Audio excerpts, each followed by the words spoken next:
선현 기청동 들어갈 차례인데요. 부처님이 이렇게 법공을 딱 보이시니까 공양을 통해서, 왜 공양을 통해서 법공이 드러나는지는 충분히 설명드린 것 같아요. 그죠? 이해 가셨으리라 생각을 하고,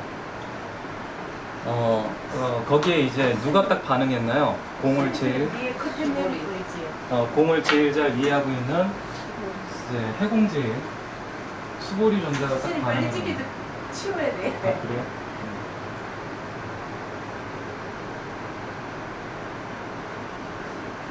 해공제일, 해공제일, 그렇지. 해공이라는 법명도 굉장히 흔하죠. 그래서 해공제일 수보리 존재가 반응을 딱 합니다. 공을 딱 제일 잘 이해하고 있는 수보리 존재가 이제 부처님하고 둘이 짝꿍 파트너를 이뤄가지고 이야기를 진행해 나가죠. 근데 여기 수보리 존재는 아공을 믿고 따르는 그러한 존재가 아니라고 그랬죠. 네, 아공에서 한 발 더 나아가려고 하는 존재. 네. 일단 수보리 존재가 뭐라고 물어보나 보는지 한번 오늘 볼게요. 저번에 우리는 법회인이 분까지 들어갔죠. 제2번 선현 기청분 해서 수보리가 일어나서 가르침을 청하는 장로. 장로 수보리가, 원래 장로라는 거 불교 용어라고 그랬죠. 장로, 기독교가 갖다가 써먹더니 이제 거꾸로 불교에서는 거의 안 쓰고요. 뭐 박장로님, 김장로님 뭐 이제 거의 뭐 기독교 용어가 돼서 싶었는데요. 원래 장로는 불교 용어였어요. 장로.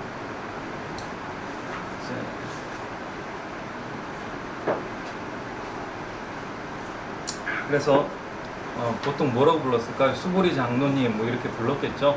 네, 사리자 장로님 이렇게. 그래서 장로 했을 때는 연장자 중에서도 지도자급 범납이 되는 그런 분들을 장로라고 이제 불러대는 거죠. 그 여러 장로가 있었을 텐데, 우바리 존자도 계시고 뭐 계셨을 텐데, 그 중에서 이제 해공, 공을 제일 잘 이해하고 있던 수보리가 벌떡 일어나가지고 물어본단 말이에요. 뭐라고 물어보는지 한번 볼까요? 네. 2페이지 한번 볼게요. 자, 자리에서 일어나 한쪽 소매를 벗어 오른쪽 어깨를 드러내고 오른쪽 무릎을 꿇으며.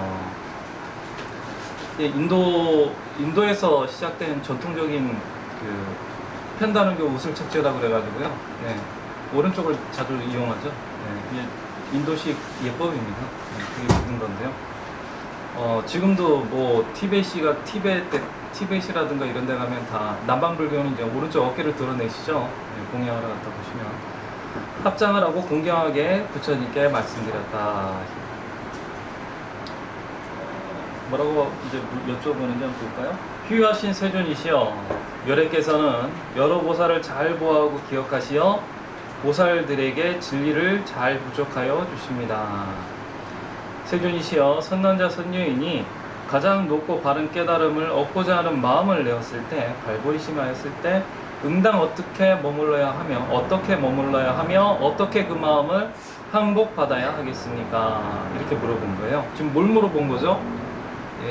지금 무상정등정가, 부처님이 깨달으신 바를 나도 이루고자 한다면 어떻게 하면 좋겠습니까? 이렇게 물어본 거죠. 근데 지금 앞에서 부처님이 뭘 보여주셨어요? 법공을 보여주셨죠. 법공을 보여주셨어요. 그러면 지금 수보리는 부처님 같은 똑같은 지혜를 이루고 싶어 하는 거죠.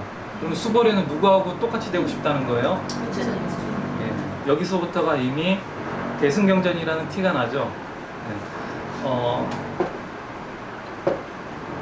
부파, 그러니까 테라와다 불교, 테라와다 불교, 지금 남방불교는 부처님하고 부처님께서 배운 불교 수행자하고 같을 수 있어요, 없어요? 같을 수 없다고 보죠. 그래서 부처님은 32상호를 지니시게 되어 있고, 일반 아라는 32상호 못까지입니다. 네, 그리고 10무해법 10가지 특별한 능력을 지니신 분이 부처님이고, 부처님 외에는 그러한 10무해법이나 32상호를 가질 수가 없다라고 지금도 가리키죠. 네. 심지어는 일반인은 아라한이 될 수 있어요, 없어요? 부파불교에서는 없어요. 차별을 이미 하고 있어요. 이미 출가하지 않는 사람은 아라한이 될 수 없다, 이렇게 해요. 이미 부처님이 말씀하신 평등 세상, 차별 없는 마음하고는 좀 많은 다른 이야기를 좀 하고 있죠. 네. 그래서 여기에서 수보리가 이미 부처님하고 똑같은 경지가 되고 싶습니다. 이 얘기를 했을 때는 부파불교에서 얘기하는 그런 아라한의 입장이 아니고요. 아공을 건너뛰어서 법공의 단계로 이르러서 누가 되고 싶다는 얘기예요? 불보살이 되고 싶다. 이 얘기를 하고 있는 겁니다. 이때 불보살이 되는데 수보리가 어떤 측면에서 부처님하고 동격이 되고 싶다는 거예요. 30 이상 자기 얼굴 성형수술하고 뭐 헬스해가지고 부처님처럼 근육 이렇게 만들고 해가지고 부처님처럼 동격되겠다는 이야기가 아니죠. 네, 부처님과 똑같은 우주적인 지혜를 나도 가지고 싶습니다. 이렇게 얘기한 거예요. 네. 자, 그러니까 부처님께서 이렇게 말씀하시죠. 그렇다, 참으로 그렇다. 뭐가 그렇다는 거예요? 요즘 금강경이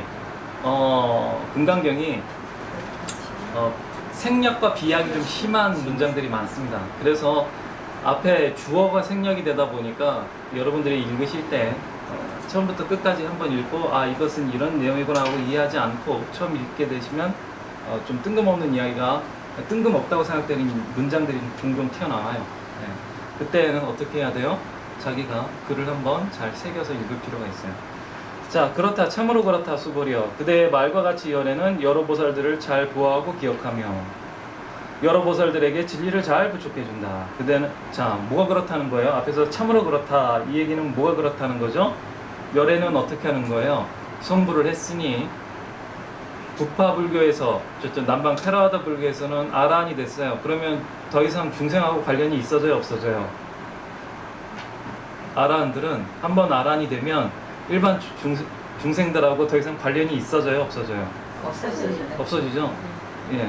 열반에 들고 나면은 아라한은 다시는 중생의 세계에 와요, 안 와요? 안 오죠. 예. 그게 지금 남방불교에서 생각하는 소승불교의 수행관이에요. 그거 하고 싶어가지고 아라한 되는 거죠. 그런데 여기서 부처님은 뭐라고 그러세요? 수보리여, 너의 말이 참으로 맞도다. 부처님은 아라한, 대아라한인 부처님은 부처가 되었어도 어떻게 한다는 거예요? 여러 보살들을 잘 보호하고 기억한다. 이 얘기는 잠깐 기억하고 만다는 거예요? 아니면 계속 내 마음속에 보살들이 있다는 거예요? 부처님 마음속에서는 보살들이 있다는 거예요. 어떤 보살들이요? 무상정등정각을 이루려고 하는 보살들에 대해서 늘 보호하려고 들고. 어떻게 보호해요? 신통력으로요? 아니면 법으로요? 법으로 보호하려고 하고, 또 기억해서 잊지 않으려고 하는 거니까 인연이 닿는 대로 어떻게 해요? 귀찮다 생각 안 하시고 가피력을 내려주시려고 하신단 말이죠. 그래서 여러 보살들에게 진리를 잘 부촉해준다. 이 부촉해준다는 것은 뭐예요? 어떤 의미죠? 부촉한다는 거는, 부촉한다 대부분 어떻게 쓰여요? 선제 동자가 부촉받죠. 부촉이 뭐예요? 너 다음에 부처 될 거야 라고 이번에 부처 되신 분이 다음에 부처 될 분을 어떻게 하는 거죠? 딱 찍어가지고 어떻게 해줘요? 온 우주에다가 선언해 주는 거죠. 저 사람은 다음에 부처가 될 거다. 이 부촉이죠. 그러면 나의 법을 다음 사람이 누가요? 다음 부처가 될 사람이 이어받는 거죠. 예, 사실 법을 이어받는 건 아니고 있는 법을 완성시켜 나가는 거죠. 그래서 부촉해 준다, 이 표현은 어떤 거예요? 여러 보살들을 나 부처와 똑같은 존재로 만들어 준다, 이 얘기입니다.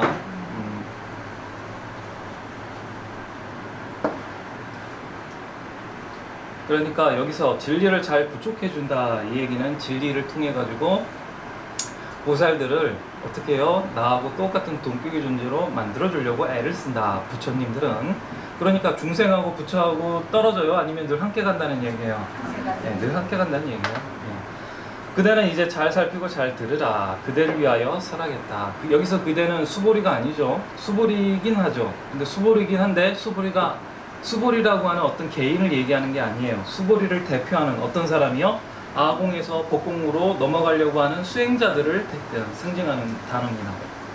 선남자 선여인이, 선남자 선여인이 가장 높고 바른 깨달음을 얻으려는 마음을 낸다면, 발부리심한다면 응당 이와 같이 머물러야 하며 응당 이와 같이 그 마음을 항복받아야 한다. 예, 그렇습니다. 세준이시여, 간절히 듣기를 원합니다. 자, 응당 이와 같이 머물러야 하며 응당 이와 같이 마음을 항복받아야 한다 라고 문장이 끝났어요. 이게 아직 본 내용을 얘기한 건 아니죠. 예, 무슨 내용이에요? 요걸 알아야 되니까 내가부터 뭘 설하겠다는 거예요. 그대를 위하여 설할 건데 그 내용이 가장 높고 바른 깨달음을 얻으려는 마음을 내었을 때 어떻게 머물러야 되고 어디에요? 불성에 또 어떻게 그 마음을 항복받아야 될 건지 거기에 대해서 설하겠다 이 얘기입니다. 예, 설할 내용을 밑에다가 붙여준 거예요. 그러니까 전도 그 문장이 전도된 거죠. 앞뒤가 뒤바뀐 거죠. 그래서 요거를 전도 안 시키고 읽으면 그대는 이제 잘 살피고 잘 들으라. 남자 선녀인이 가장 높고 바른 깨달음을 얻으려는 마음을 낸다면 어떻게 응당 이와 같이 머물러야 하고 응당 이와 같이 그 마음을 항복받아야 되는지에 대해서 그대를 위해 설하겠다. 이렇게 문장을 만들어야 되는데 살짝 도치시켰어요. 예, 그러합니다. 세존이시여 간절히 듣기를 원합니다. 이렇게 얘기를 하면서 끝내요. 자, 여기까지가 서문입니다. 서문, 머릿말, 들어가는 그림.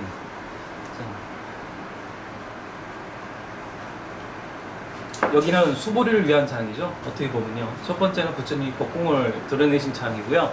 두 번째, 선현 기청분. 수보리 장로가 일어나서 법문을 청하는 것은 수보리를 위한 장이에요.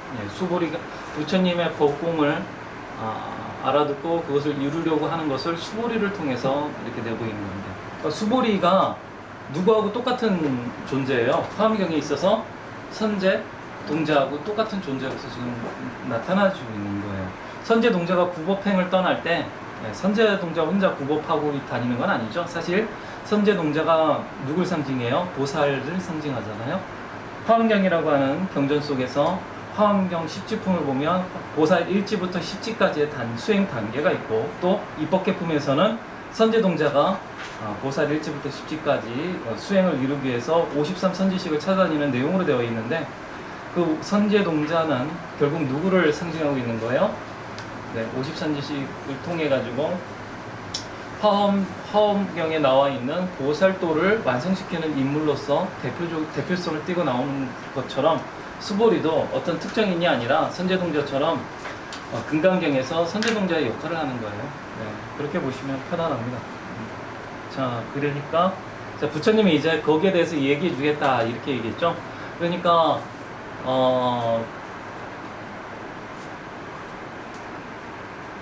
다음 편에 뭐가 나와요? 바로 3페이지를 보시면 대승, 종종, 분이 나옵니다.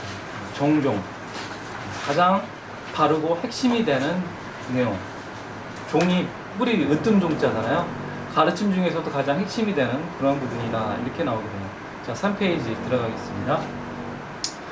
자, 부처님께서 수보리에게 말씀하셨다. 이제 내 설해 주겠노라 하고 이제 설을 이제 해주시는데 이 부분이 수보리가 물은 것에 대한 뭐예요? 뭐가 될까요? 답변이 돼요. 이미 답변이 나오고요. 그 뒤에는 뭐가 될까요? 이 답변에 대한 부연 설명들이 계속 쭉쭉 이어지는 거예요. 그러니까 수보리가 물어본 것에 대해서요. 사실 답은 이 3편 대승 종종분에서 끝나요. 모든 답이 여기서 끝납니다. 나머지는 뭐예요? 부연 설명인 거예요. 자, 부처님께서 수보리에게 말씀하셨다. 자, 금강경의 핵심이 지금 펼쳐지고 있죠. 여러 보살마하살은 응당 이와 같이 그 마음을 항복받는다. 여기서 그 마음은 어떤 마음이에요? 불성이에요? 중생심이에요? 중생심이죠. 고통을 만들어내는 탐진치로 굴러가는 중생심을 얘기해요. 자, 중생심은 어떤 마음이에요? 고통을 만들어내는 마음이고요. 또 불성과는 정반대로 움직이는 그런 마음이죠. 불성은 어떤 마음이죠? 너와 나라고 하는 차별이 있는 마음인가요? 없는 마음인가요? 중생성은요, 너와 나라고 하는 차별이 이미 생기는 마음이에요. 동양 철학에서도 이 부분을 많이 만들어냈다고 그랬죠. 자, 불성이라고 그랬어요. 불성은 보통 우리 절집에 가보면은 지붕에다가 원 하나 땡그라니 벽화에다가 원 하나 그려놓다거나 혹은 천장에다가 이거 동그라미 하나 그려놓고 점 3개 이렇게 찍어 놓는다거나 이렇게 많이 표현한다고 그랬어요. 이게 사실 뭘 의미해요? 불성을 의미해요. 불성을 의미하는데 불성을 원으로 표현하는 것은 원은 시작은 있겠죠. 뭐든지 중생의 세계에서는 시작이 있으니까 이 원이 완성됐을 때에는 시작과 끝이 있어요? 없어요? 없어요. 그럼 시작과 끝이 없죠. 시작과 끝이 없어요. 하나인 세계예요. 그죠? 그러면 요 세계 속에는 시작과 끝이 없으니 나와 남이라고 하는 구분도 있을 수 있어요? 없어요? 없습니다. 없어요. 그럼 여기와 저기라고 하는 장소의 구분도 없죠? 네, 없어요. 여기는 절대 평등의 세계입니다. 절대 평등이라고 그랬을 때 평등이라고 하는 것은 내가 있고 남이 있어가지고 평등한 것도 있겠죠. 나하고 남하고 평등한 것도 있겠죠. 나하고 남하고 똑같았을 때 평등도 있어요. 그런데 남이 없이 오로지 나만 있을 때의 평등을 얘기해요. 여기서는 절대 평등이라고 했을 때 불성 안에 있는 평등성, 평등이라고 했을 때는 불성에서 얘기하는 평등은 나하고 조건이 같은 평등을 얘기하는 게 아니고요. 진짜 남이 없는 상태에서의 평등이에요. 예. 오로지 하나. 그래서 불성을 표현할 때 불성을 표현할 때 대승이 신론 같은 데에서는 중생의 마음을 뭐라고 표현해줘요? 일심이라고 표현하죠. 그러면서 중생의 마음과 불성이 둘이 아니다 이 얘기를 자꾸 해요. 불성의 입장에서는 이 중생의 마음과 불성이 둘이 아닌 거죠. 근데 중생의 입장에서는 어떻게 보여요? 불성과 중생심이 문이 두 짝으로 보이는 거예요. 이쪽 문 저쪽 문으로 보인다 이 얘기인 거죠. 그래서 여기서 금강경에서 불성, 보살, 바라밀 이럴 때는 뭘 상징하느냐 하면은 차별 없는 평등을 얘기해요. 너와 나의 구분이 없는 것, 오로지 하나밖에 없는 세계, 너와 나의 차별이 없는 것. 그러니 이해하시죠? 반대로 자, 불성에 의해서 이게 불성이라고 칠게요. 불성이라고 치면 불성에서 어떤 세계가 펼쳐져요? 중생의 세계가 만들어지죠. 네, 중생의 세계가 만들어집니다. 중생계, 천상계가 만들어져요. 이건 무극이죠. 무극에 극이 없어요. 그런데 무극에서 이 세상이 만들어지면 동양 철학에서는 우리 동양에서는 무극 상태에서 뭔가 움직임이 생겨서 이 세상이 창조가 되면은 어떤 세계가 돌아간다고 칭해져요? 음과 양에 의해서 이 세상이 돌아간다고 얘기를 해요. 음과 양의 세계가 그렇죠. 플러스 마이너스의 세계예요. 플러스 마이너스는 뭐예요? 생, 멸. 나타났다, 사라졌다. 불교에서는 이 음양의 세계를 무슨 세계라고 표현해요? 연기의 세계라고 표현해요. 그 연기의 세계. 그래서 여기에는 절대의 세계예요. 나밖에 없어요. 상나, 아정, 참나밖에 없는데 중생의 세계가 딱 펼쳐지면 여기는 오로지 뭐밖에 없어요? 상나, 아정이니까 부처님의 마음속에는 선, 착한 것들밖에 없겠죠. 절대성. 환한 빛밖에 없겠죠. 광명. 그리고 이 안에는 뭐밖에 없어요? 진정한 나, 참된 나, 가짜 나가 아니고요. 진짜 나, 참나가 있단 말이에요. 그런데 요게 원래 불성 안에는 이거밖에 없는데 불성에서 중생의 세계로 딱 나오는 순간 음양의 세계가 딱 펼쳐지기 때문에 원래는 선밖에 없는데 선에 반대되는 뭐가 또 펼쳐져요? 악이 생기고요. 여기에 악이 있어가지고 나오는 게 아니에요. 불성 안에는 악이 없어요. 중생의 세계로 나오면서 연기법이 적용이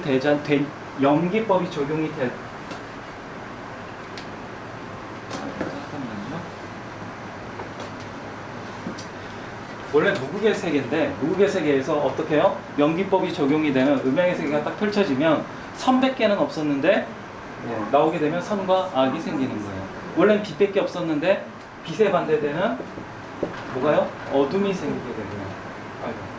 나밖에는 없었는데 진짜 참나 나밖에는 없었는데 뭐가 생겨요? 나와 남이라고 하는 뭐가 생기죠? 차별이 생깁니다. 여기는 그러기 때문에 중생계라고 했을 때는 뭘로 나눠줘요? 둘로 무조건 나눠줘요. 양, 동양철학처럼요. 그러면 여기는 어떤 세계예요? 이분법의 세계예요. 무조건 나눠지죠. 무조건 나눠진단 말이에요. 여기는요 절대계의 세계예요. 나눠지지 않아요. 절대계의 세계. 절대계의 세계.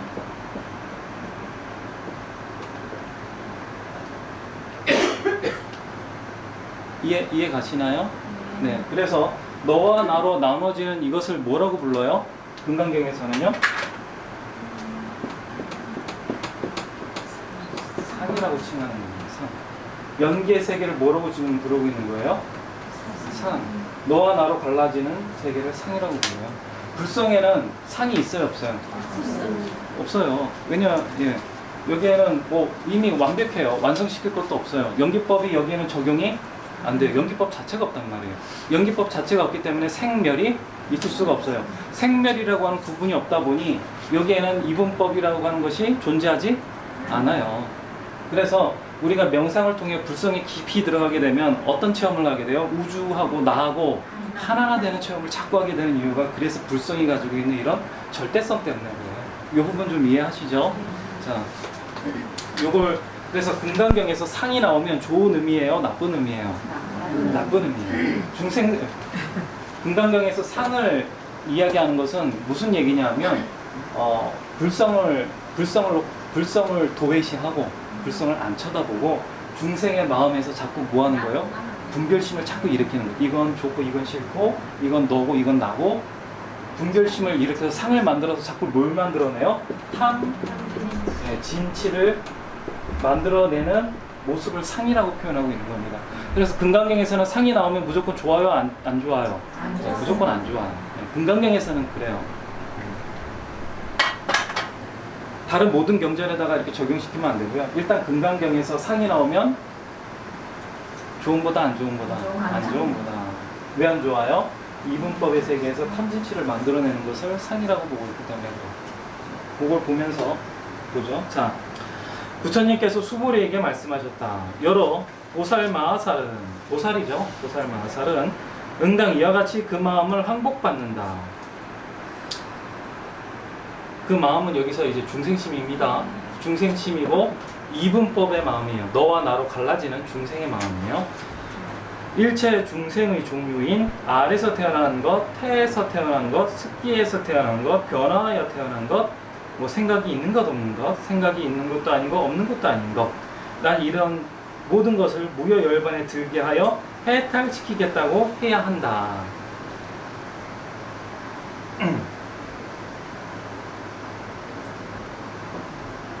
자, 이게 1번입니다. 1번 조건이 뭐예요?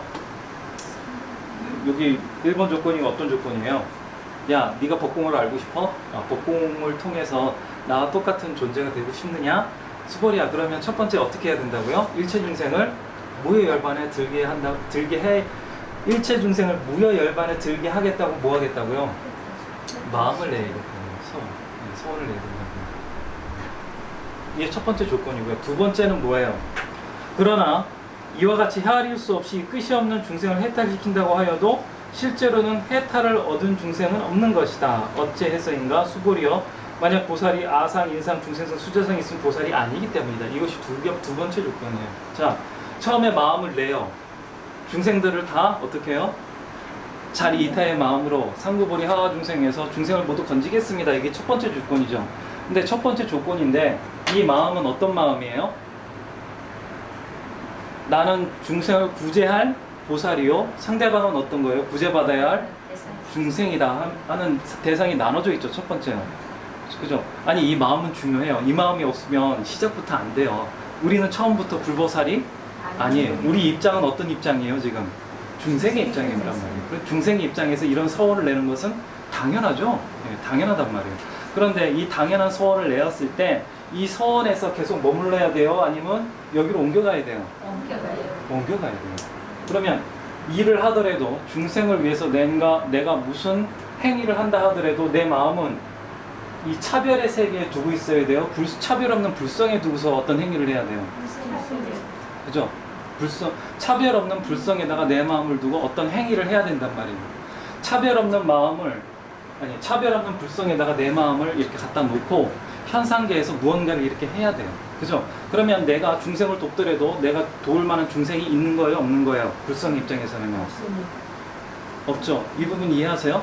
그래서 보살이 중생으로서 중생을 구해야겠다는 상을 내는 것은 당연하다. 상을 내더라도 실제 중생을 구제하기 위해서는 여기에 머물러야 돼요? 여기에 머물러야 돼요? 여기에 머물러야 된단 말이에요. 여기에 머무르면 상이 있어요? 없어요? 상이란 있을 수가 없는 이란. 여기에 머무르면서 무슨 상을 다뤄야 돼요? 중생을 구제하려고 하는 행위를 계속해야 된다. 딱 복공 이야기 있죠? 두 개. 자, 그거 처음에 자, 이거 지우겠습니다. 네. 이게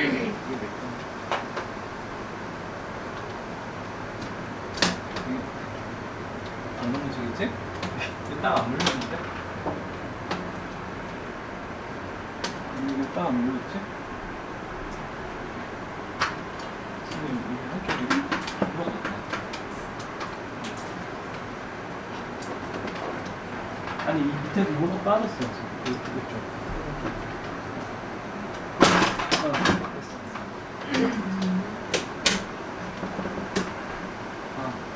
우리가 미끈미끈한 것 같아.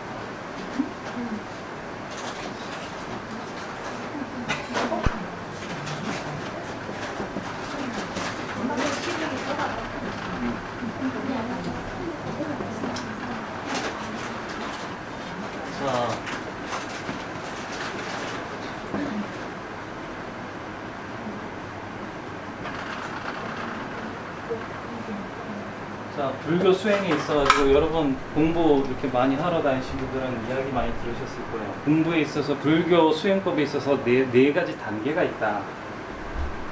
지혜를 만드는 단계는 제가 여러분들한테 무수히 많이 말씀드렸죠. 문사수 얘기 뭐 귀에 딱지가 않을 정도로 말씀드렸는데 신, 해, 행, 중도 똑같은 얘기예요. 문사수나 신행행증이나 같은 얘기예요. 자, 지금 금강경은 신행행증이라고 하는 표현이 더 어울려요. 처음에 뭐부터 시작해야 돼요? 믿고 내 마음을 내는 것. 그죠? 자, 한번 볼게요. 3페이지 한번 펴보세요. 자, 여러 보살은 응당 이와 같이 그 마음을 항복받는다. 중생의 마음을 항복받는다는 거죠. 중생의 마음을 항복받는다는 것은 중생의 마음을 어떻게 정화시키고 컨트롤 해야 하는, 이렇게 중생의 마음을 정화시키고 컨트롤 해야 된다. 그 얘기입니다. 자, 어떻게 그 중생의 마음을 정화시키고 컨트롤 해야 된다는 얘기인가? 그 얘기가 뒤에 바로 쓰여 있어요. 일체 중생의 종류. 밑에 뭐 일체 중생은 어렵진 않죠. 결국 일체 중생은 다 어떤 중생이에요? 인간, 동물. 일체 중생, 동물뿐만 아니라 살아있는 물체. 예, 육도 윤회의 모든 종류를 다 얘기하는 거죠. 눈에 보이거나 보이지 않거나. 이 화한다는 거는 뭐예요? 천국의 천국의 천녀들이 이게 9달 임신해가지고 애 낳고 그러지 않겠죠? 천인은 어떻게 생겨나고 그래요? 화한다고 그러죠? 즉석에서 화해서 이렇게 생긴다고 그래요. 그래서 변화하여 태어나는 것, 뭐 이런 거, 생각이 있는 것, 생각이 없는 것 다 뭐예요? 예, 육도의 세계예요. 예?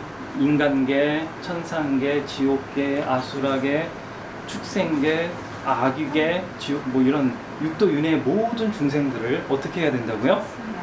네, 무여열반에 들게 하여 해탈시키겠다고 해야 한다. 이게 첫 번째라는 거예요. 중생의 마음을 어떻게 해요? 어떻게 항복받아야 하는가? 그 방법 중에 첫 번째 어떻게 해요?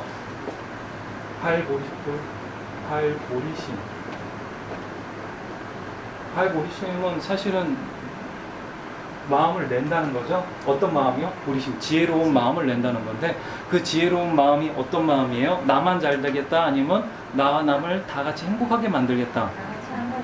그것을 불교에서는 자리타라고 부르는 거고, 보살이 나가야 될 길이다 해서 뭐라고 불러요? 보살도라고 부르고, 6가지의 핵심적인 행위라고 해서 육바람이라고 부릅니다. 이거 하겠다고 어떻게 해요? 마음을 내는 것이다. 마음 내는 것을 우리 불교에서는 아주 이쁘게 표현을 하죠. 뭐라고 표현해요? 서원을 세운다.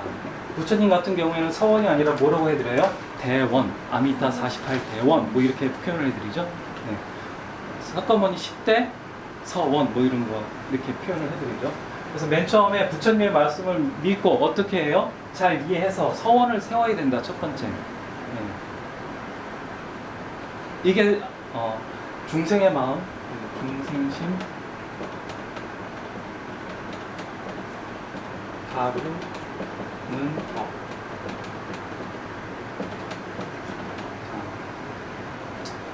서원을 일단 세워야 돼요. 자, 세원을 세우는데 요거 잠깐 설명드릴게요. 무여열반이라고 표현되어져 있죠. 원래 무여가 있으면 뭐도 있겠어요? 유여도 있겠죠. 유여열반이 있고 무여열반이 있습니다.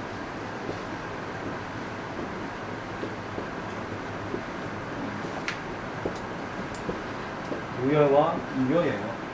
유여는 뭔가 남겨져 있는 거예요. 그렇죠? 요 무여 했을 때는 여자가 뭐 남아있을 여, 예, 뭐 그러거든요. 여유가 있다. 그런 표현할 때 여자예요. 유여 했을 때는 뭔가 남아있는 거예요.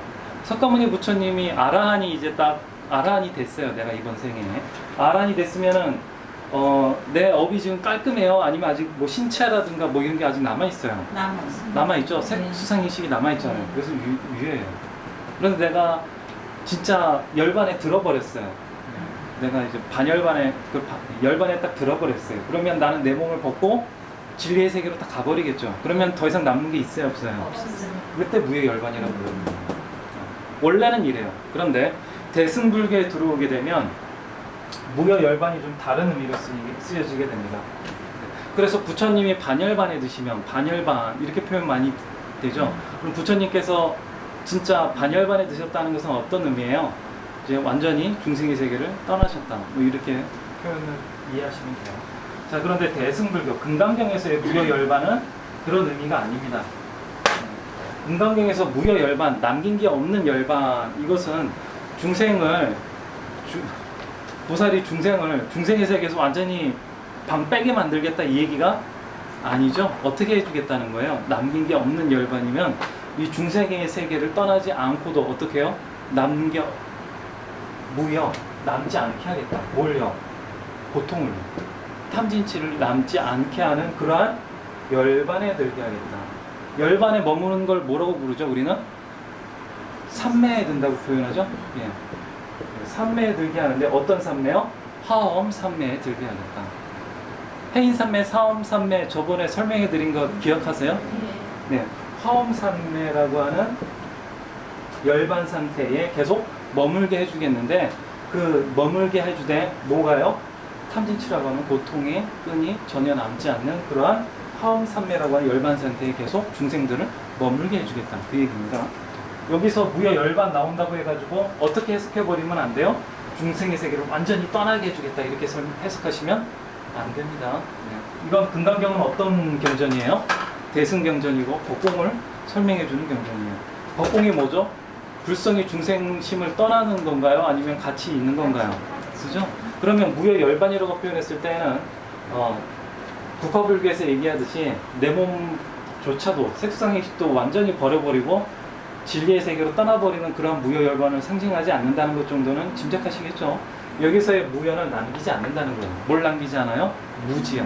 무지, 탐진치를 일으키는 무지를 남기지 않는 그러한 열반의 상태를 이끌겠다. 무지를 남기지 않는 열반 상태, 무지를 깨 없애는 지혜로운 상태, 법공의 상태에 늘 머물게 해주겠다. 그러니까 한마디로 얘기하면요, 무여열반에 들게 해서 해탈시켜주겠다. 이건 뭐예요? 모든 중생을 뭘로 만들겠다는 거예요? 뭐로 만들겠다는 거예요? 보살로 만들겠다. 금강경에서는 법공의 공부를 보살도 뭐 보시바람일, 지게바람일 이런 걸 통해서 보살로 만들겠다고 하는 거고요. 정토에서는요, 아미타불 부처님은 어떻게 보살들을 만들겠다는 거예요? 극락에다가 데려와서 보살 만들겠다 이거죠. 예. 예.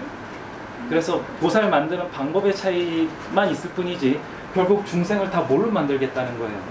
금강경도 중생을 보살 만들고, 정토, 아미타경이나 정토 삼부경, 이 무량수경 같은 것도 중생을 어떻게 해요? 보살로 만들겠다는 거예요. 자, 그래서 계속 이야기할게요. 그래서 내가 서원을 세우되 어떻게 해요? 나 혼자 보살 된다는 게 아니라 일체 중생을 모두 보살 만들겠다는 보살도에 대한 서원을 세워야 하고, 보살이 되겠다고 서원을 세워야 하고, 그럼 두 번째는 어떻게 해요? 서원을 세워서 이제 실제로 보살을 이해해서 믿고 이제 서원을 세우겠죠. 그 다음에 어떻게 해요? 이해했으면 이해한 만큼 행동해야 되겠죠. 행동에 들어가야 돼요. 그렇죠? 행동에 들어가는데 행동에 들어갈 때 어떻게 들어가야 돼요? 계속 불성은 나 몰라라 하고 중생의 마음에 머무르면서 행동해야 돼요? 아니면 불성이 내 마음에 늘 흐르는 상태로 뭔가 행동을 해야 돼요? 불성이 흐르게끔 해야, 불성이 늘 흐르는 상태에서 행동을 해야 돼요. 불성을 왜 늘 흐르게끔 해줘야 돼요? 왜 불성이 늘 흐르는 상태로 만들어 준 뒤에 뭔가 행동을 해야 돼요? 왜요? 불성이 흐르지 않으면 우리 중생심이라고 하는 이런 마음 자체의 힘으로는 뭘 못 이겨내기 때문에 그래요? 탐진치를 못 이기기 때문에 그래요. 우리의 업을요, 우리의 중생심이라고 하는 우리 중생은요, 업을 못 이겨요. 거부를 못 한다고요, 업의 힘은.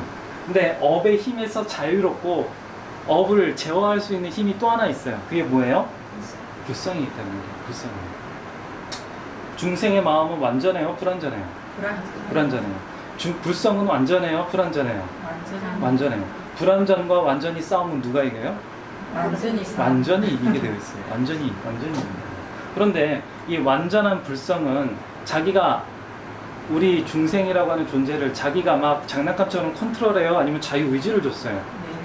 자유의지를 줬잖아요. 그죠? 스스로 노력해서 스스로 노력한 만큼 발전하도록 만들어줬단 말이에요. 스스로 노력해서 발전하게끔 만들어준다는 이야기가 연기법 얘기입니다. 예? 그렇기 때문에 불성은 늘 옆에서 뒤에서 문 활짝 열고 얼마든지 가져가시오 하고 있는 거예요. 그런데 우리 중생의 마음이 쳐다보는 거예요? 안 쳐다보는 거예요? 안 쳐다보고 있을 뿐이에요. 불성 잘못이에요? 우리 중생이 안 쳐다보는 거예요. 불성 잘못이 아니에요. 자, 그러니 그래서 우리가 중생심에 자리를 두는 것이 아니라 불성이라고 하는 곳에 자리를 펴놓고 어떻게 해요? 불성을 중생의 세계를 이렇게 저렇게 움직여 나가야 되는 거예요. 보살도를 해야 된다고요. 자, 그걸 어떻게 표현했어요? 그러나 이와 같이 헤아릴 수 없이 끝이 없는 중생을 해탈신다고 하여도 실제로 해탈을 없는 중생은 없는 것이다. 이 표현이 어떤 표현이에요? 내 마음이 불성에 이렇게 불성에 자리 잡고 있어야 된다를 지금 이렇게 표현한 겁니다. 자, 불성은 중생하고 부처하고 구분이 있어요, 없어요? 없죠. 내 마음이 불성에 딱 자리 잡고 있을 때는 내가 실제로 중생을 구해준다 하더라도 나는 중생을 구해준 게 돼요, 안 돼요? 중생을 내가 실제 구해준다 하더라도 내가 불성에다가 내가 불성, 중생의 세계.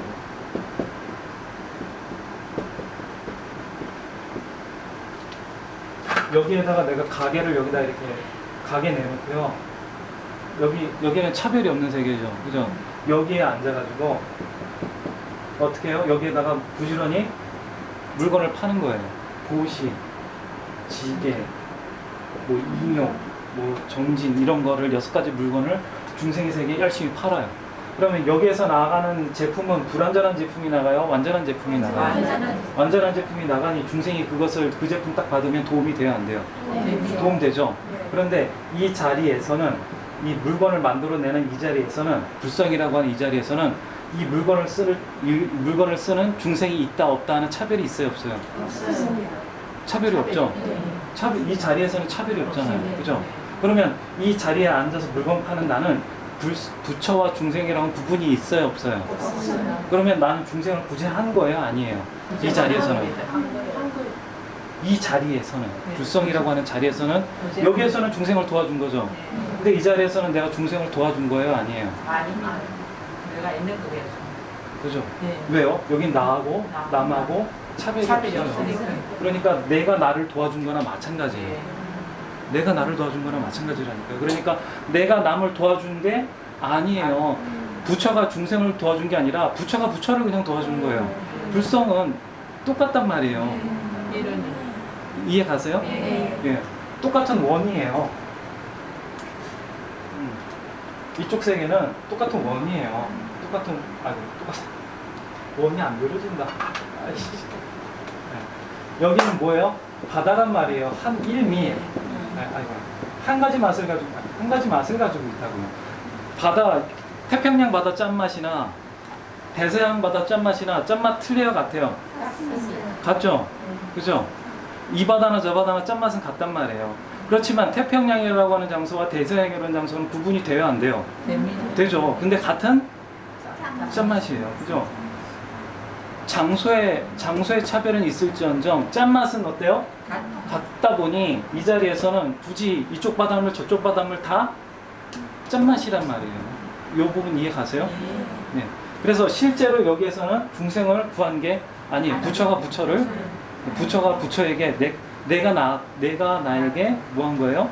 내가 내 입에다가 그냥 떠준 거예요. 그런데 실제 중생의 세계에서는 도움을 받은 거예요, 안 받은 거예요? 받은 거예요. 그죠? 실제로는 받았잖아요. 실제로는 받았을 때 내 마음에서는 부처와 중생이라고 하는 차별이 없는 마음으로 도와줬기 때문에 이 자리에서는 중생을 도와준 거예요? 아니면 부처가 부처 되게끔 해준 거예요, 그냥? 네, 부처가 부처 되게끔 해준 거니까 실제로는 아무것도 한 게 없어요. 불성의 입장에서는 불성은 시간적인 제약을 받지 않아요. 불성의 입장에서는 시간적인 제약을 받지 않아요. 사과 떡잎이나 완전히 큰 사과 나무나 불성의 입장에서는 시간의 문제일 뿐이지 이거나 같아요, 틀려요? 같단 말이에요. 불성의 입장에서는 완성된 보살이나 보살될 아직 이제 이제 시작하는 보살이나 차별이 있어요, 없어요? 없어요. 네. 여기에서는 나를 사랑하듯 남을 사랑할 수 있는 자리라고요. 왜요? 남이나 똑같기 때문에. 우리 중생의 마음에서는 딱 하나 그런 자리가 저절로 이루어지는 자리가 있다고 그랬죠. 어머니 마음 속에서 자식을 사랑하는 마음은 차별이 없어요. 나를 사랑하듯 자식을 사랑할 수 있어요. 딱 그 자리가 하나가 있단 말이에요. 아이고. 자, 그렇기 때문에 이와 같이 헤아릴 수 없는 끝없는 중생을 해탈시킨다고 하여도 실제로 해탈을 얻은 중생은 없는 것이다. 실제로 해탈을 구할 중생이 없다는 게 아니에요. 자, 중생심 다루는 법에 대해서 지금 얘기하고 있다고 그랬죠. 항복받아야 한다라고 돼 있잖아요. 그럼 어떻게 항복받아요? 첫 번째, 서원을 세워라. 두 번째, 어떻게 해요? 서원을 세워서 행동을 하되 불성에다가 중심을 두고 그 서원을 실천해라. 근데 불성에다가 중심을 두면은 구한 중생이 있다 없다? 그 마음에는 없다. 그래서 실제로도 해탈을 얻은 중생은 없는 것이다. 이것은 내가 불성에다가 내 마음을 딱 불성에다가 내 마음을 딱 넣었을 때 일어나는 현상인 거예요. 실제 일어나는 현상인 거예요. 그래서 여기에 금강경이 생략이 심하다고 말씀드렸죠. 그래서 실제 1번 서원을 세우고 2번 어떻게 해요? 불성에다 자리를 두고 중생을 도와주면 이와 같이 헤아릴 수 없는 끝이 없는 중생을 해탈시킨다고 하여도 내 마음속에서는 해탈을 얻은 중생이 없는 것과 같게 되느니라. 이렇게 해석하시면 돼요. 자, 어째서인가 수보리요. 세 번째죠. 어째서인가 수보리요. 만약 보살이 아상이상 중생상 수자상이 있으면 보살이 아니기 때문이다. 아상이상 중생상 수자상 제가 한번 풀어드린 적 있죠. 이게 뭘 상징한다고요? 연기법에 따라 탐진치의 물결에 막 휩쓸려서 사는 중생의 모습을 드러낸다고 그랬어요. 자, 보살이 남을 도와주는 서원을 세웠는데 불성에다가 뿌리를 두지 않고 중생의 마음, 탐진치라고 하는 중생의 마음, 아상인상 중생상이라고 하는 탐진치를 만들어내는 중생의 세계에다가 뿌리를 두면은 보살이에요, 아니에요? 보살이 아니죠. 그러면 남에게 주어도 그게 보시바라밀이 돼요, 안 돼요? 보시바라밀이 안 된다고요. 보시바라밀이 육바라밀이요. 보시바라밀이 되려면 어떻게 해야 된다고요? 불성에다 뿌리를 두고 중생의 세계에서 여러 가지 방편을 막 쓸 줄 알아야지 바라밀이 된다는 얘기를 하는 겁니다. 그러니까 첫 번째 서원을 세우는 게 중요하고요. 두 번째는 뭐가 중요하다는 거예요? 불성에 들어가서 불성의 입장에서 중생을 구제하는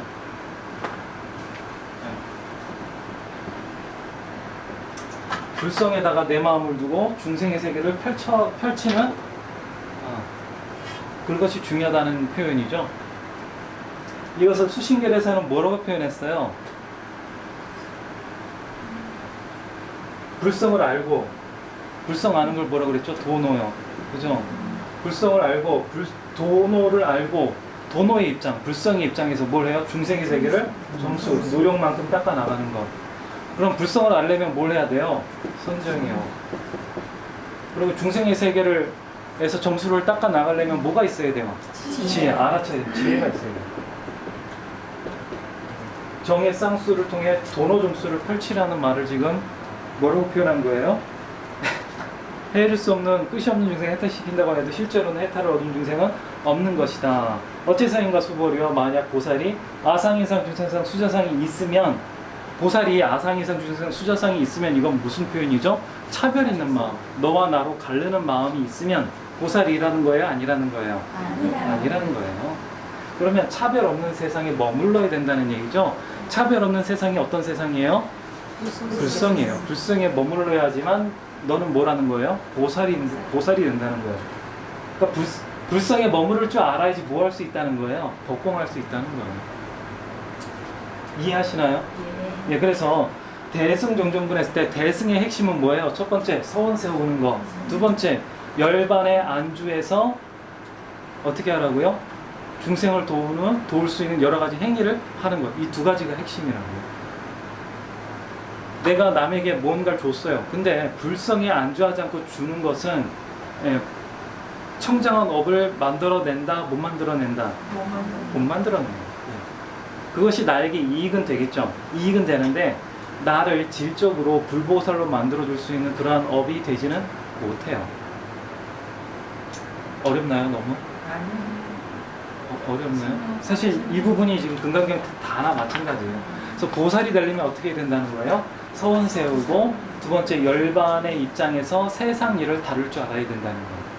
요것을 수행적인 측면에서는 선정지, 정의쌍수로서 도노점수를 실천해 나가는 것, 이렇게 표현하면 됩니다. 자, 그리고 불성의 입장에서 중생의 세계를 잘 다뤄 나가는 것을 법공이라고 표현하는 거고요. 자, 아상이상, 중생상, 수자상 한번 설명드렸는데 이 부분 이해하시죠?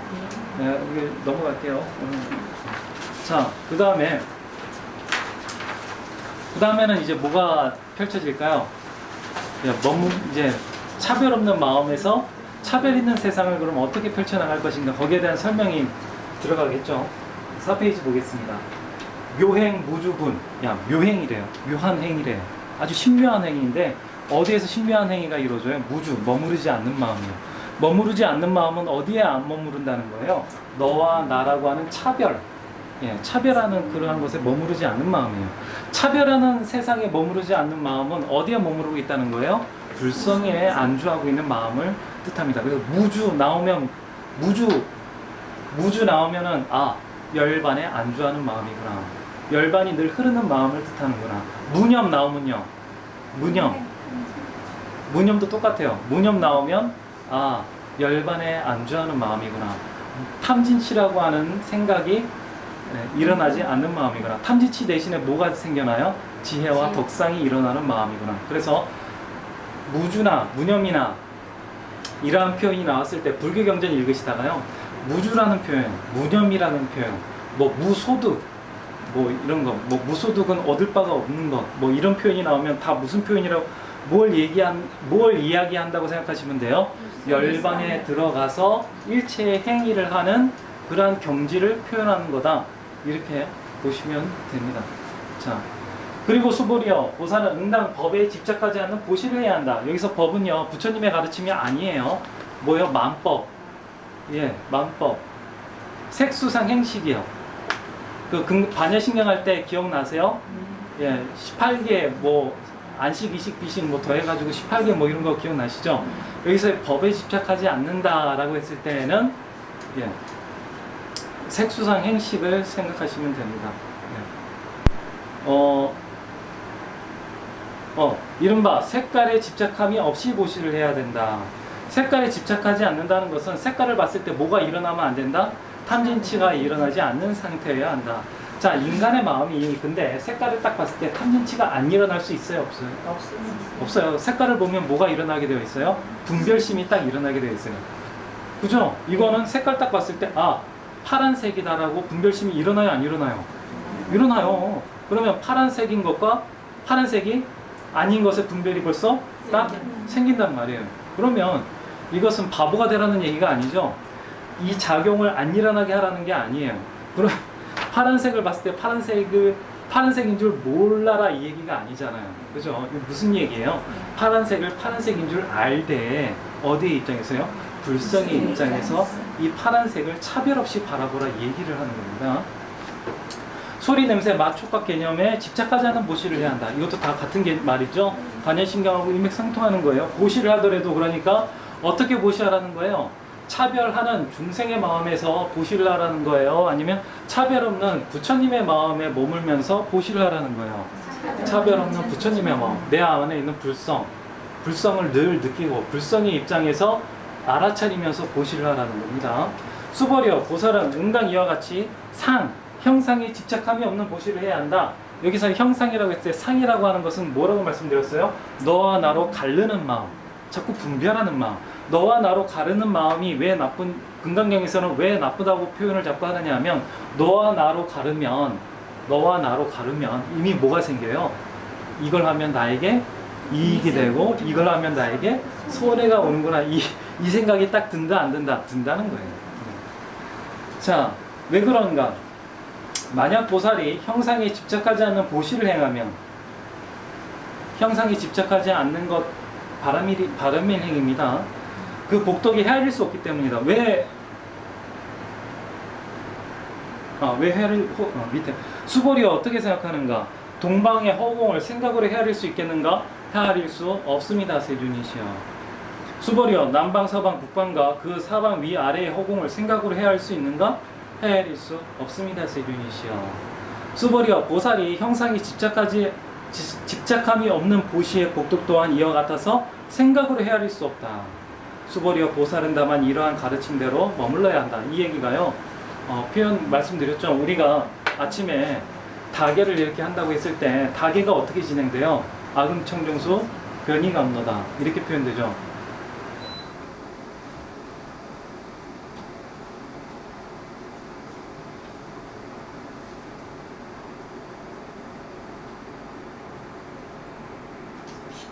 아금청정수 변이감노다 그 다음 봉원삼보전 이렇게 아침 다계가 진행이 되거든요. 그 얘기가 이 얘기예요. 자, 청정수를 올리는데 이 청정수를 누구한테 바쳐요? 부처님한테 바치죠. 그런데 이 청정수를 그냥 맑은 물을 감로수가 어떤 존재예요? 관세음보살님이 갖고 다니는 게 감로병이죠. 감로병에 있는 감로수 한 방울이면 뭘 싹 없애요? 중생의 고통을 싹 없애줄 수 있는 물이에요. 그러니까 지금 올리고 있는 이 정성 어린 청정수는 뭘 상징해요? 이 부처님한테 얘를 올리는 내 마음이 뭐하다는 거예요? 청정하다는 거죠. 청정한 마음. 청정한 마음은 어떤 마음이에요? 보살의 마음이죠. 보살의 마음으로 이 청정한 물을 올리는데 닭에 청정한 물로 만든 차를 올리는데 부처님께서는 이것을 뭘로 받아달라고요? 일체 중생을 구원할 수 있는 감로다로 받아주십시오. 이렇게 하는 거예요. 그러면 감로다로 딱 받으면 부처님께서는 맛있네. 그래 고맙다. 나 오늘 기분 좋네. 너 잘 지내 하고 이렇게 가세요. 아니면 그 마신 감로수를 중생에게 회양을 해요. 청정수를 받으셨으면 청정수로서 회양하시겠죠. 그냥 맑은 물로 회양하겠죠.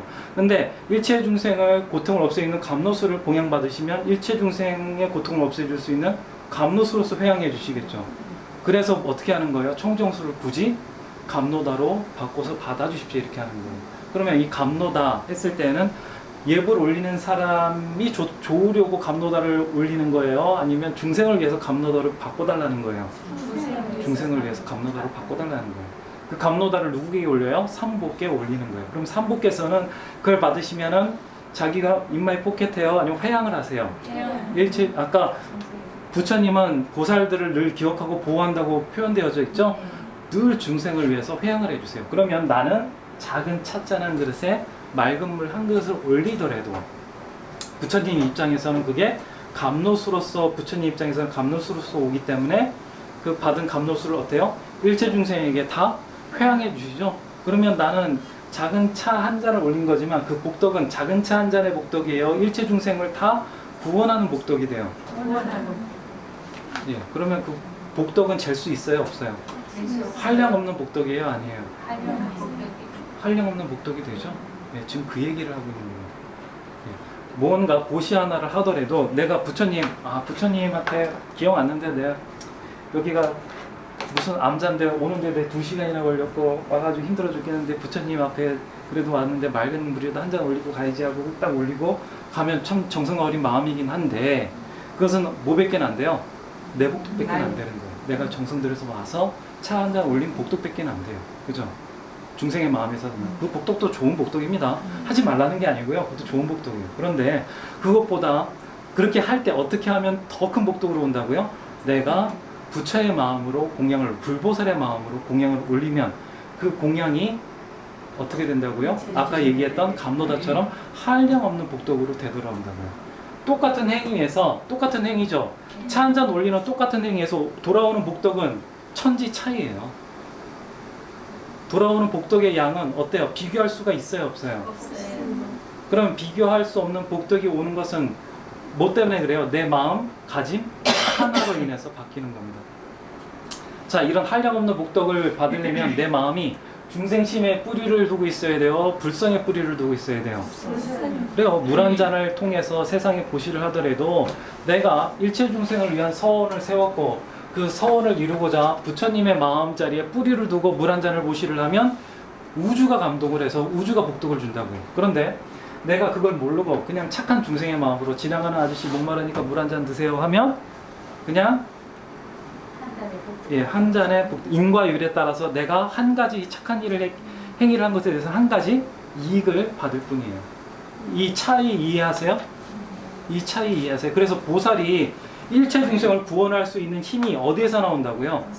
불성에 뿌리를 두고 물 한 잔 올리는 그 정성에서 일체 중생을 구할 수 있는 복덕을 받고 그 복덕의 힘으로 일체 중생을 구할 수가 있는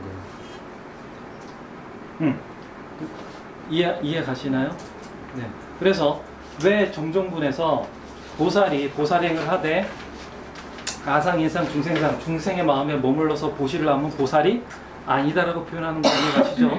아상, 인상, 중생상에 뿌리를 두고 아무리 착한 일을 해도 일체 중생을 구할 수가 있어요, 없어요? 없어요. 자, 아이고, 네, 오늘 뭐 이런저런 얘기하다가 했는데, 자, 그래서 신행, 무주 했을 때는 신행은 신행이란다. 묘행은 어떤 행위예요? 내가 부처님한테 물 한 잔을 올리더라도 그 물 한 잔의 공덕이 물 한 잔 올린 공덕으로 끝나는 것이 아니라 일체 중생을 구원해 줄 수 있는 무량한 공덕으로 돌아오는 아주 신묘한 행위가 어디에서 나와요? 무주, 머무르지 않는 마음에서 나온다는 거예요. 머무르지 않는 마음은 어떤 마음이에요? 차별하는 중생의 마음이에요? 아니면 차별 없는 불성의 마음이에요? 차별 없는 불성의 마음에서 물 한 잔을 올리면 일체 중생을 구할 수 있는 어마어마한 공덕으로 되돌아오는 신묘한 행위가 된다. 그것을 뭐라고 불러요? 바라밀이라고 부르느니라. 완벽한 행위, 보시바라밀 이렇게 부르는 겁니다. 이 보시바라밀, 완벽한 행위, 일체 중생을 구할 수 있는 이러한 공덕은 어떤 업이죠? 청정한 업이라고 부르시면 돼요. 그 청정한 업을 만들어내는 지혜를 법공의 지혜라고 부르는 거고요. 지금 금강경에서 정종분에서는 사실 그 중생의 마음을 항복받지 않는 중생의 마음은 어떤 중생의 마음인가요? 탐진치의 주인인가요? 탐진치에 끌려다니는 노예의 마음인가요? 탐진치에 끌려다니는 노예의 마음이죠. 그러면 그 노예의 마음을 어떻게 해야 돼요? 항복받아야지 내가 탐진치의 주인으로서 살아갈 수 있잖아요. 그죠? 그래서 그 우리의 중생의 마음, 탐진치의 마음을 어떻게 항복받아야 내가 나의 인생의 주인으로서 살 수 있는지를 지금 이야기해 준 겁니다. 이게 안 되면 나는 내 인생의 주인으로서 살 수 있을까? 없어요. 뭘로 살 수 있어요? 못하면. 업의 노예로서. 업에 무작정 끌려다니는 소 꼬투리 해가지고 소가 주인이 이리야 가자 하면 끌려다니는 거 보셨죠? 그 소처럼 업이 끄는 대로 끌려다니는 인생을 살 수밖에 없다고요. 근데 거기서 풀려날 수 있는 방법은 뭐밖에 없어요? 뭐밖에 없죠? 불성 속에서. 불성 속에서 살면 나는 탐진치가 나를 어떻게 못해요. 경찰이 내 옆에 양옆에 경찰 서 있으면 소매치기가 와서 소매치기 할 수가 없죠. 경허스님이 앉아가지고 명상하고 있는데 그걸 밑에 무슨 밑에 장사하는 아저씨가 그 얘기를 딱 듣고 야 경호 선생님 저래서 되겠나 그 가게 주인이 도윤이에요. 저래서 되겠나 야 네 아들한테 야 경호 스님 공부방 가가지고 네 이렇게 떠들어라 그래가지고 아버지가 시키는 대로 떠들죠. 야 저래가지고 뭐 도인 되겠노. 소가 되더라도 예, 코 없는 소가 돼야 안 될 거 아니겠나 이렇게 딱 떠들어요. 그러니까 경호 스님이 그걸 듣고 어떻게 해요? 그 자리에서 초견성을 해버려요. 소가 되더라도 뭐 없는 소가 되라고요? 콧줄에 없는 소, 코 없는 소가 되라고. 코가 없으면 콧줄에 낄 수 있어요, 없어요? 중생이라도 불보살이 불성에 딱 들어가 있으면 탐진치가 나를 어떻게 못하는 거예요. 그러면 내가 화두를 잡고 있는 것은 화두를 위해서 화두를 잡는 게 아니라 불성 만나려고 화두 잡고 있는 거예요. 그걸 딱 듣고 경호 스님이 어떻게 해요? 초견성을 딱 해버리는 거예요. 그리고 어디로 들어가요? 집사매고 천장암 들어가서 보림 공부를 하기 시작해요. 그 1화 이제 이해 가시죠? 네. 자, 오늘 공부 여기까지 하도록 하고요. 이렇게 이야기하시면 이제 경호 스님이라도 얼뜻 이해가 되시죠? 그거 듣고 왜 경호 스님이 충격을 받았나도 얼뜻 이해가 되시죠? 그래서 큰일 났어요. 금강경 이거 다 끝내고 들어가긴 했는데 제가 이거 다 하고 들어가야 된다고 관장쌤한테 가서 얘기하고 와야 될 것 같아요. 자, 오늘 일단은 이렇게 마무리 짓고요. 금강경을 마무리는 좀